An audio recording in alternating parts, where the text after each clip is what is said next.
کہتے ہیں کہ ابو سہل بن زیاد نے یہ بیان کیا ہے کہ ایک شاعر تھا، اس کی چھوٹی سی جائیداد تھی، اس پر جو عامل تھا اس نے اس کی ہجو میں کچھ اشعار کہے تھے۔ وہ سن کر خاموش رہا تھا۔ اس وقت جب غلے کی تقسیم کا وقت آیا نا تو عامل سوار ہو کے غلے کے ڈیر پر تقسیم کے لیے جب پہنچ گیا اور سب شرکا پر تقسیم کر دیا اور شعر کا حصہ بالکل ختم کر دیا، اس میں کچھ حصہ نہیں رکھا۔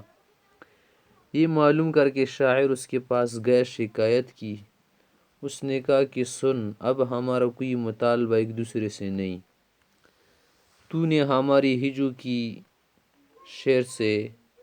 شعر کے ذریعے سے آپ نے ہماری ہجو کی مذمت کی، ہم نے تیری ہجو کی شعیر سے، اب ہم دونوں برابر ہو گئے۔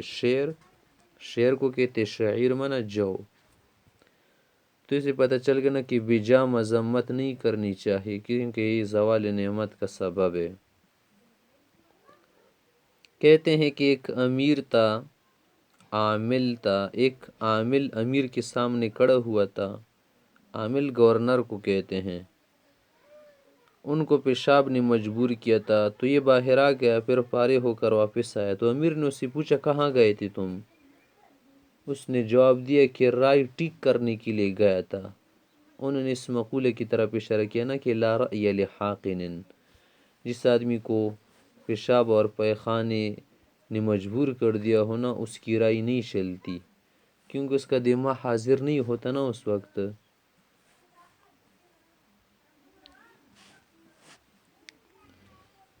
کہتے ہیں کہ شابی رحمہ اللہ سے مروی ہے کہ ایک عورت نے حضرت عمر بن خطاب رضی اللہ عنہ کی خدمت میں حاضر ہو کے عرض کیا کہ میں ایک ایسے شخص کی شکایت پیش کرتی ہوں جو دنیا کا بہترین شخص ہے بجز اس شخص کے جو اعمال خیر میں اس سے سبقت لے گیا ہو یا اس ہی جیسے اعمال کا کاربند ہو۔ وہ شخص تمام رات صبح تک نفلیں پڑھتا ہے اور تمام دن روزے سے رہتا ہے۔ جب اس نے اتنا عرض کر دیا نا تو پھر اس کے بعد اس پر حیا کا غلبہ ہو گیا اور اس نے یہ بھی عرض کیا کہ اے امیر المؤمنین، میں اپنی شکایت واپس لینا چاہتی ہوں۔ آپ نے فرمایا کہ اللہ تجھے جزائے خیر عطا فرمائے، تو نے بہت اچھی ثنا اور تعریف کی اور فرمایا بہت اچھا۔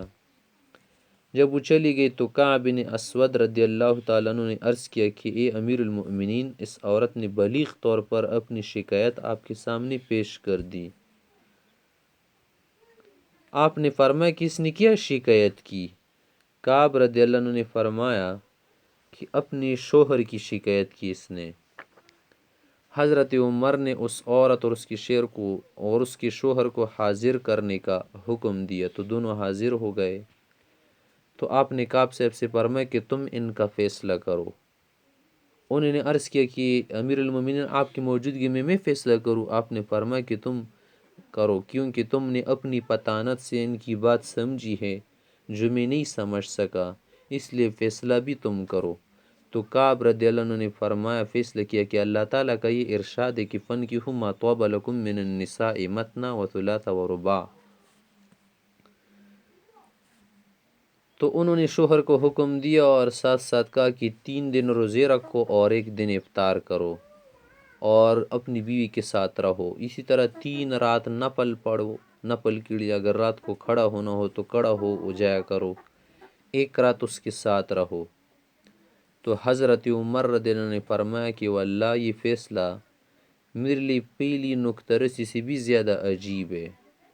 تو اس واقعے کے فیصلے کرنے کے بعد حضرت عمر فاروق صاحب نے حضرت کعب رضی اللہ عنہ کو بصرے کا قاضی بنایا کہ کیا ہے، ہوشیار آدمی ہے، سمجھدار ہے۔